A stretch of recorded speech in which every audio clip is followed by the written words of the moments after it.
Hello and welcome to Ula Tea Leaf Readings. My name is Lenore and I will be reading your tea leaves.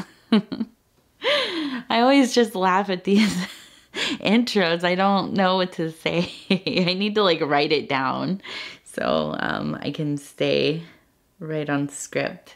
Okay, so this video is going to be a reading in the intention of Sagittarius.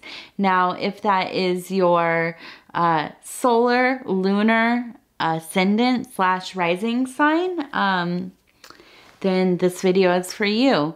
If you happen to not be a Sagittarius and in any of those positions, this might still be a message for you. It's not limited to whatever sign I'm reading for, but I will just say I go into these readings kind of meditating on the intention of receiving a message for a Sagittarius. But you know what? It could be for anybody. You know, I often listen to most of my shout out to my husband, Paul. He does Dove and Serpent Tarot, and go check him out. But he does tarot reading over there, and I listen to a lot of his videos and for all the signs. And oftentimes I feel like you know, the signs that have nothing to do with my own chart, they speak to me, and I get little pieces of information out of them that are very helpful. So I think that's true here too. Yeah, so I guess we should just get to this reading. I'm not gonna bore you rambling. Okay, so I'm going to go ahead and start with the cup. This is actually a bowl, just to be clear, but I call it a cup. It's from a tea set I just bought recently. I like the bowls because it's easier to keep them in focus. Okay, so we're gonna go around 3 times, and I'm going to go counterclockwise 3 turns, and then I will tap, tap, tap, and we'll see what the leaves have for us. Okay.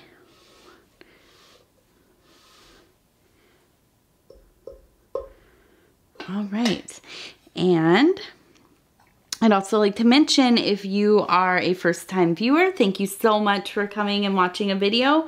If you have been here before, thank you for returning. And please like, subscribe, and leave a comment. I love to hear from you. I love to hear how these messages are being received. Are you, is it resonating with you? What are you seeing in the bowl? Am I missing things? What fun symbols are you seeing? And you know, just in general, I like to hear how people are doing. Okay, let's see. I think this is, I feel like this is going to be an animal forward reading here. I'm already seeing quite a few here. So this one right here is really standing out. This one looks like a guard dog to me. It's in kind of this upright, kind of rigid posture.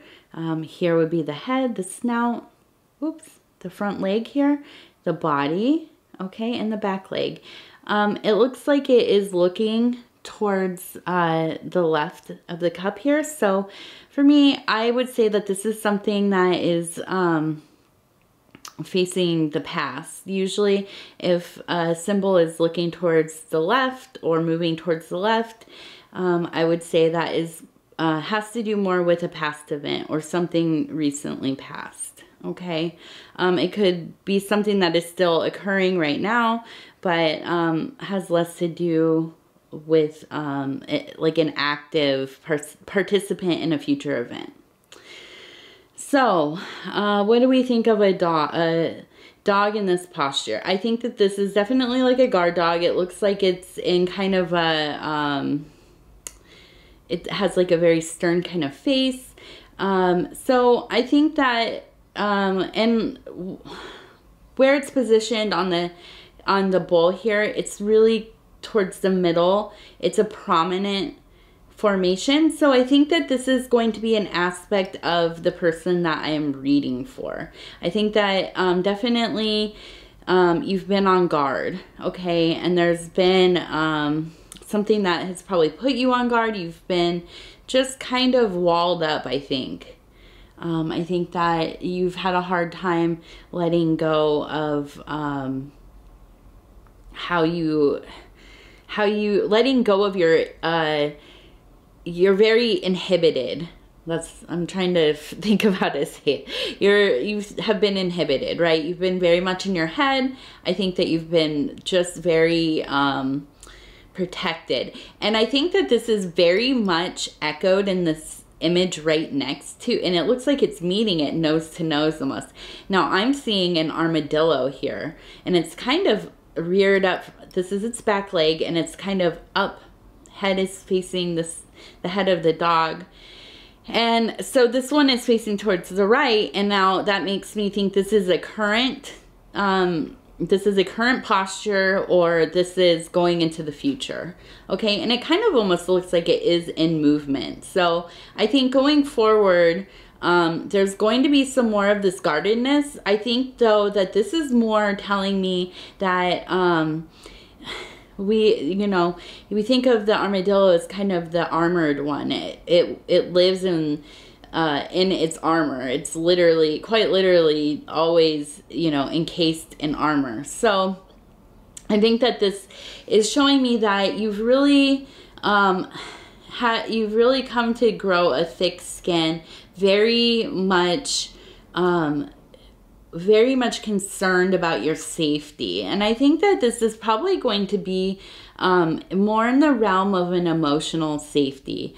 Maybe not so much of a physical, although we'll keep looking and see where this leads us, okay? I think that I feel that you have had to protect yourself a lot emotionally.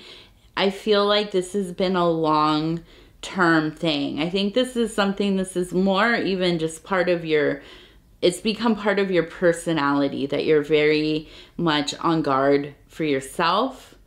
So this one facing the past, but going forward, I think that you are also, going to be continue to be on guard. I'd like to see if I can see something that is going to illuminate why do you have these strong indicators of, just kind of being somebody who really just has to keep themselves secure. Now, in this image here, I'm seeing a badger. Okay, and this is the head. It's moving forward. It's actually moving towards the future. It's looking back though. And a badger is one of my favorite animals in general, because it's just such a scrappy little creature. They just really are able to take care of themselves. They don't necessarily, carry the softness and gracefulness of some animals, but they definitely get in there. They do what they need to do to survive. They're just a very persistent animal. They will dig holes to get to what they want. They burrow to stay warm. I think they're pretty notorious for stealing eggs and stuff out of nests and that kind of thing. So I think they're kind of opportunistic, but they also are just an animal that really will just, scrape and claw to get to where they need to go. And they really do, they survive. Okay, so I feel like, I kind of really identify with with this reading so far, because I fully understand, you know, what it is to be a person that has maybe had some trauma in their life, has had some difficult relationships with, you know, not just romantic, just in general, family, friends, you know, in your work life, whatever, just with people in general.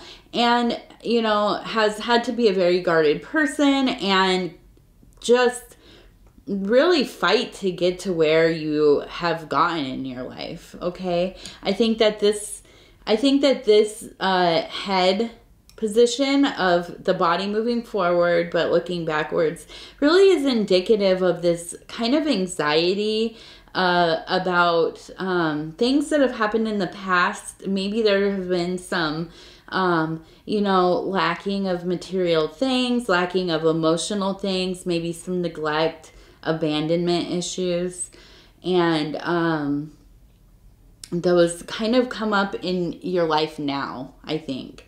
And I think that it puts you into this position, and they call this, I think, kind of a temperament of scarcity. So you, even though you have what you need now, you went through periods of time where maybe you just didn't have what you needed, and there was a lot of scarcity. You had to really, you know, fight to get what you needed. You needed to be very resourceful, and it's hard to let go of those kinds of feelings, those anxieties, that kind of nature and behavior. I remember when I was a kid, I had a grandmother that had gone through the Great Depression, and she just really collected all kinds of things that most of us thought, okay, well, why would you need to keep, you know, these like food containers and that kind of stuff, just in case. And she always just in case she needed it. But that's kind of that scarcity mentality. But that can be, you know, in any part of our life, we can, you know, really try to start collecting and holding on to things that don't always serve us, right? So you get into this kind of place in your life where you just are holding on to a lot of stuff, and but also you're very guarded, and it just kind of becomes almost kind of a toxic mix of you know, carrying a lot of unnecessary baggage, and also not opening up to, you know, to your the potentiality of things that come into your life. And, you know, you just kind of almost want to stay in a fixed state, right? And you don't want to see what could come, and, you know, what troubles could come up, and, you know, you try to kind of curb any kind of new variables and whatever. So I think this is really echoed, and right here I'm seeing a goose flying, and I've had these in other readings that I've had on my videos on the channel. This one is headed towards the past here. It's going towards the left. So this posture of like a bird and migration, I think that you spend a lot of time traveling back in your mind. I think that you really just have had some really difficult things go on in your life. I think that, you know, in some way they kind of rule you. And I think that you have become a very tempered person because you are afraid of rocking the boat, so to speak. Okay. And I think that maybe sometimes you don't like to try new things. You're not willing to let new people in. You don't go to a deeper level with people who are in your lives a lot of the times, because it's very difficult. It's very difficult to trust that something catastrophic won't happen. And I feel like just looking at this cup, there's a lot of that kind of anxiety going on. There are these kind of almost looks like some, a little conflict, but it's not, I think conflict with yourself. I don't think it's necessarily, now I don't know what happened to cause these anxieties. So I'm not going to say has never been conflict with others, but I think that there's a lot of, you play out whatever has gone on in your life in your interior life. And that really kind of seeps out of you into your mundane life. Okay, so I think the way that you live and deal with other people, how you communicate, how you have friendships, relationships, all that is kind of gets replayed out, or at least the remnants of those like interior scenarios that you are playing out come out in your relationships. And I think you just really live in this place where you apply learned qualities of other people. So people who are in your past that maybe hurt you, or you witnessed, bad things going on with, those qualities, I think that you apply them to people that are coming into your life, okay? And we all do that. We all do that because we learn, especially at a young age, if there's been some kind of trauma, we learn how to read people, how are our archetypes constructed, the qualities and attributes of the archetypes in our life come from those childhood relationships and the scenarios that get played out in front of us. So we all kind of apply those things to the people who come in and out of our life, if that's conscious or not. Okay, so I think that that's been hard for you. Okay, and I feel like, and I'm seeing here kind of a sheep, and I want to talk about what that could mean. But I think that you have felt a little bit alienated, okay? And I think that I assume that you're probably a pretty soft-spoken person. I think that you probably don't say a lot.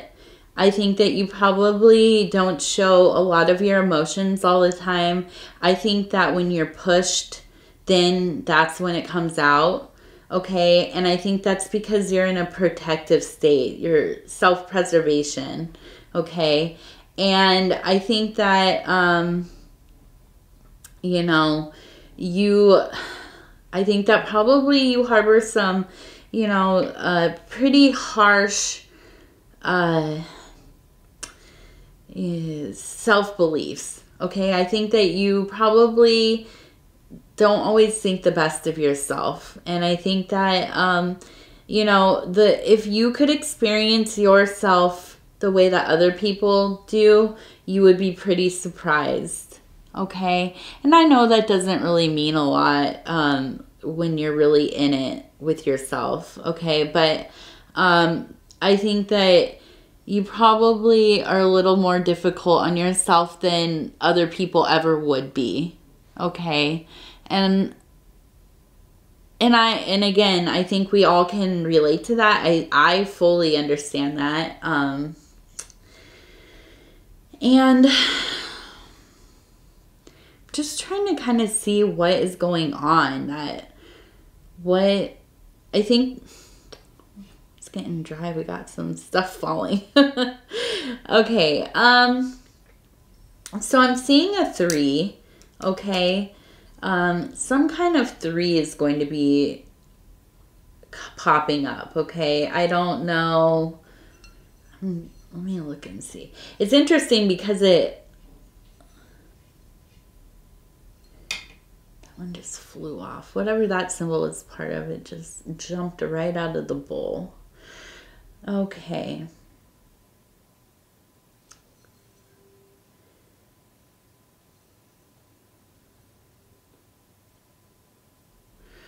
I think really, I get the feeling that I have a feeling that you're in a relationship and it just really seems like you're having a lot of trouble letting go of some of the stuff that we've been talking about. And it's really made it hard for you to kind of connect with your partner. Okay? And I think that just seeing kind of this maze go on, right? I feel like in this relationship, it feels like there's 3 people, okay? And I think that might actually be like, it kind of might actually be like your partner, the person that you really strive to be for your partner, and yourself, who you really feel like. And okay, so we all also have, you know, that going on, right? So you could say anybody has, you know, the outward self that they relate to other people with, and their true self, or true selves, you know. It might be a lot of them. But I think that this has been kind of a point of contention as your relationship has gotten more serious, and you guys have probably, I feel like you've been together for a while. I think that it's just been really hard to get to that deeper level. And I think that a lot of that is that you just can't figure out how to let them in, really. I think that you've made, you know, attempts at really just being very open and honest with your partner, but it just, I think that what happens is that you reveal yourself through facts and conversations about yourself, okay? But I don't think that you have found a way to be yourself in a functional way around your partner. And I think your partner has really noticed that. I think that they know that. I think that they are trying to get there with you. And I think that it's caused some stress between not only with them, but with you as well. I think you almost kind of feel a little resentful, okay, when they bring this up. I think that you really have been trying, and it's very tiring for you to try to navigate through how you're going to just be able to,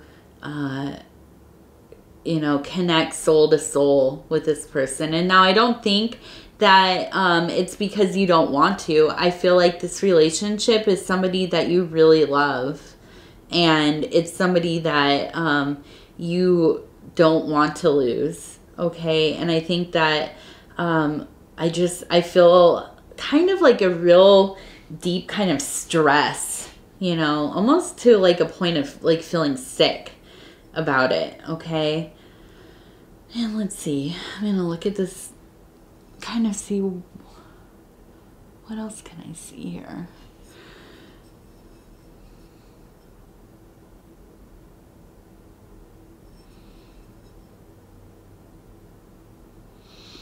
I think there's just been a lot of discussions about it. I feel like you have good periods for sure, and that's what's keeping you two together. I think that you really connect in so many in so many spheres of your shared life together. But I think there's just like this thing in you. And I don't, you know, I feel like almost you have this like fear that if you can't do it with this person, with your partner, you'll not be able to be yourself with anybody ever. And I think that's something that you really lament. Okay, and I think that that causes a lot of pain for you. And almost in a way, it's been its own kind of traumatizing experience. Okay, so I feel for you. I fully understand some of these things that we're describing on a personal level. So I can only really share, you know, a few, because I myself am constantly working on historical trauma and cycles of abuse in my own life, and healing those things and trying to navigate relationships and, you know, stuff like that, and also raise a child. So, you know, it's all very difficult, tiring work. It's worthy, though. It's worthy work. And I think that, you know, the best that you can do right now is just really talk to your person and let them know, you know, I don't know that you have told them, you know, that, hey, I've really worked on this.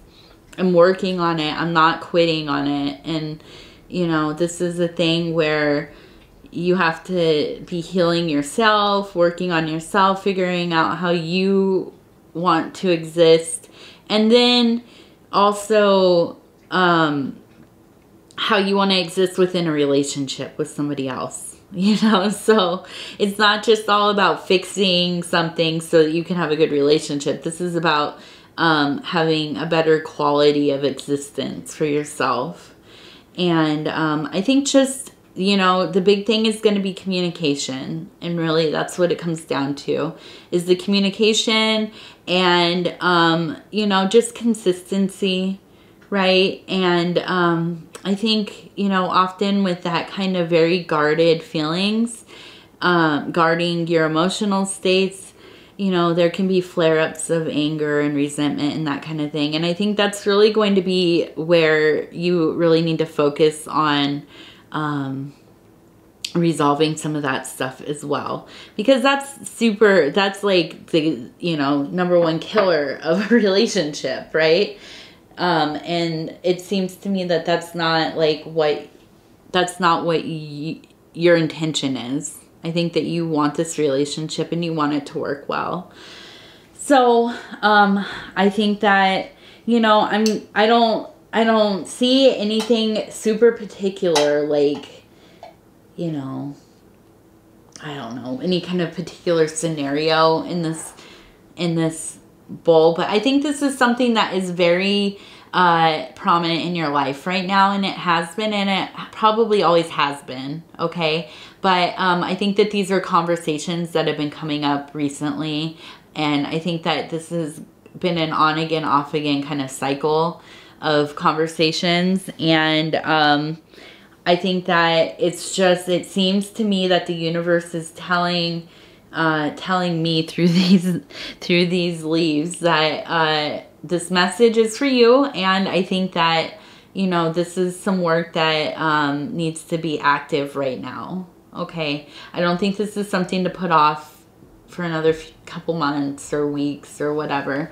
And I think that I'm always going to be a big supporter of therapy if you are privileged enough to have insurance or be able to pay for that, or you know, can receive some kind of help getting that in your area.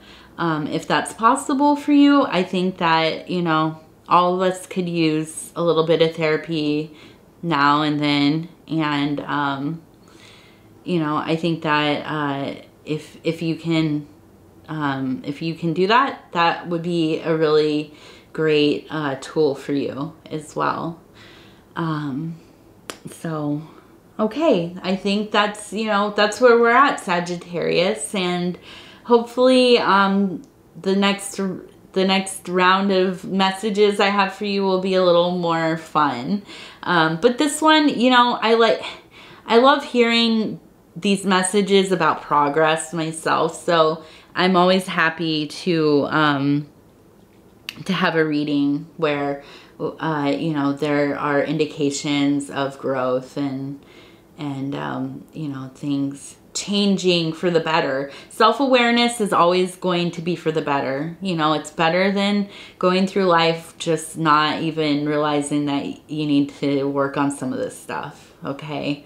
It's painful, yes, but you know, you feel that pain because you know you need to something needs to happen, okay? So yeah. Let's see. Let's see. Oh, you can find me on Facebook if you'd like. Ula Tea Leaf Readings. On Instagram, Ula of the Tea. If you're interested in a private reading, I would love to do that with you. Just send me an email and we can talk about how that works. Let's see what else. Please like, subscribe, leave a comment. I'd love to hear from you. And then what else? Yeah, I think I really need to make like a little paper so I can go over all the points. But yeah, okay. Thank you so much. I am so honored to bring these messages to you. I love being able to spend this time with you. I appreciate you watching the videos. I really, really do from my heart. Okay, so thank you, Sagittarius. Have a wonderful, wonderful, wonderful day. Oh, and here's my cat. He says have a wonderful day as well.